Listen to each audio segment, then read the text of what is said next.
संगत जी, एक छोटा सा गांव था। उस गांव में एक गरीब किसान रहता था जो कि एक सत्संगी था। उसका बाबा जी पर अटूट विश्वास था, लेकिन बहुत गरीबी की वजह से उसको बहुत कड़ी मेहनत करनी पड़ती थी। उसके पास बहुत कम जमीन थी। वह अपनी जमीन पर बहुत मेहनत करता और उससे जो कुछ भी मिलता सतगुरु की मौज समझकर उसी में अपनी गुजर बसर करता। एक दिन वह किसान अपने खेतों में काम कर रहा था कि तभी उसे चमकता हुआ एक पत्थर दिखाई दिया। उसने वह पत्थर उठाया और उसे हाथ में उठाकर देखा तो देखने में लगा जैसे यह कोई सोने या चांदी का पत्थर है। उसे देखकर वह बहुत खुश हुआ और उसे अपने घर ले आया। घर पहुंचकर उसने वह पत्थर अपनी पत्नी को भी दिखाया, जिसे देखकर उसकी पत्नी भी खुश हो गई। तभी पत्नी अपने पति को समझाते हुए कहती है कि सतगुरु की कृपा से हमें यह पत्थर मिला है, क्यों ना इसे बेचकर हम अपनी गरीबी दूर कर लें। अगले दिन किसान और उसकी पत्नी पत्थर को बेचने के लिए शहर गए। उन्होंने बहुत सी दुकानों पर उसे पत्थर को दिखाया, लेकिन किसी ने भी उसे नहीं खरीदा। सभी ने यह कह दिया कि यह पत्थर साधारण पत्थर है, इसलिए हम इसे नहीं खरीद सकते। लेकिन तभी एक बुजुर्ग व्यक्ति वहां आया और उस बुजुर्ग व्यक्ति ने पत्थर को देखा और कहा कि यह कोई साधारण पत्थर नहीं है, यह तो एक जादुई पत्थर है। इस पत्थर से जो भी इच्छा हो वह मांग लो, यह उसे पूरी कर देता है। जब यह बात उन पति पत्नी ने सुनी तो वह दोनों बहुत खुश हो गए और उस बुजुर्ग व्यक्ति को धन्यवाद किया और अपने घर चले गए। फिर दोनों ने बहुत सोच विचार कर अपनी इच्छा उस रात को उसी से कही कि हम बहुत अमीर हो जाएं। अगली सुबह जब किसान और उसकी पत्नी उठे तो देखा कि उनका घर एक आलीशान महल बन गया है। साथ संगत जी, अब उस गरीब किसान के पास सब कुछ था जो उसे चाहिए था, लेकिन उन्होंने इन सब चीजों के लिए सतगुरु का शुक्राना किया और अपना जीवन खुशी के साथ बिताने लगे। संगत जी, इस साखी का सार यही है कि हमें अपने जीवन में जो भी मिलता है उसी में असंतुष्ट रहना चाहिए, लालच नहीं करना चाहिए और मालिक का प्रसाद समझकर ग्रहण करना चाहिए। संगत जी, अब मैं आपको एक ऐसी बात सुनाने जा रही हूँ जिन्हें सुनकर आपको यह एहसास होगा कि सतगुरु अपनी संगत से कितना गहरा, कितना अटल और कितना निर्मल प्रेम करते हैं। अक्सर हम यही सुनते हैं कि संगत अपने सतगुरु से बहुत प्यार करती है, लेकिन यदि कभी यह समझ आ जाए कि सतगुरु हमसे कितना प्रेम करते हैं तो हमारा प्रेम उनके प्रेम के सामने बहुत छोटा पड़ जाएगा, क्योंकि जिस तरह से सतगुरु अपनी संगत से प्यार करते हैं वैसा शायद ही कोई अपने सतगुरु से कर पाए। कहने को तो सब कहते हैं कि हमें अपने सतगुरु से बहुत प्रेम है, लेकिन जब सच्चाई सामने आती है तब पता चलता है कि हमारे भीतर गुरु के प्रति कितना प्रेम है, कितनी तड़प है। आज मैं आपको एक ऐसी घटना सुनाने जा रही हूँ जो यह भाव स्पष्ट कर देगी। बात उस समय की है जब बाबा जी संगत से सेवा लिया करते थे और संगत भी बहुत समर्पण से सेवा करती थी।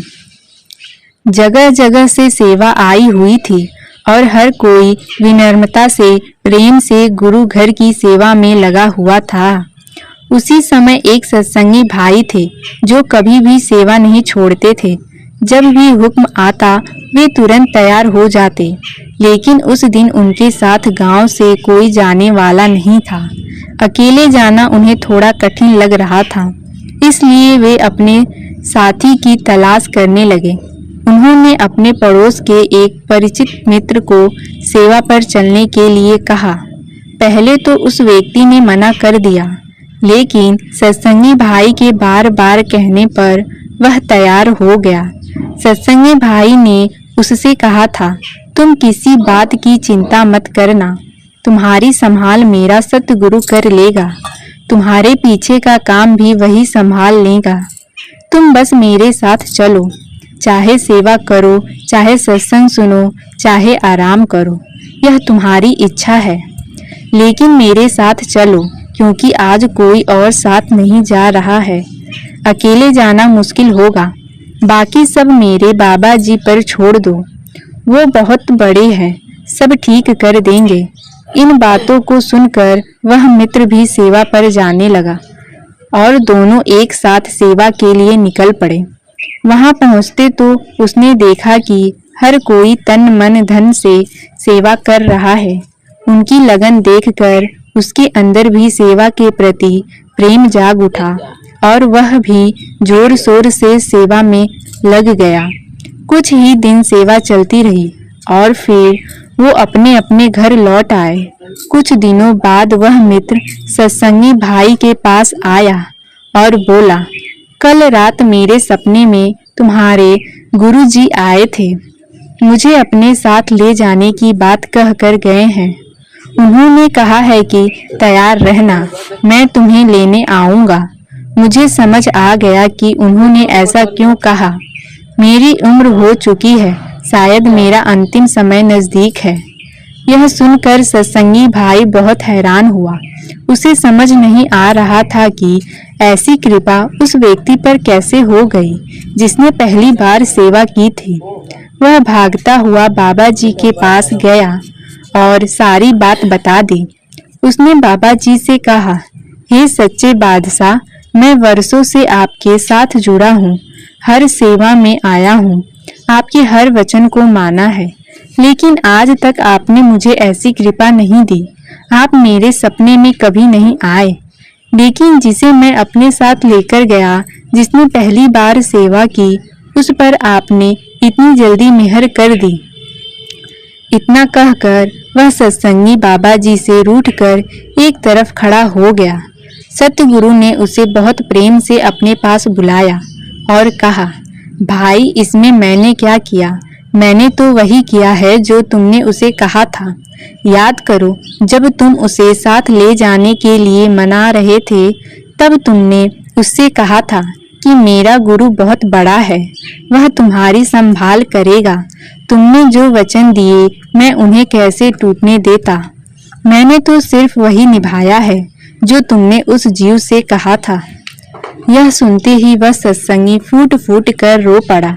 सतगुरु के चरणों में गिरकर कहने लगा, हे सच्चे बादशाह, मुझे माफ कर दो, मैं ना समझ था।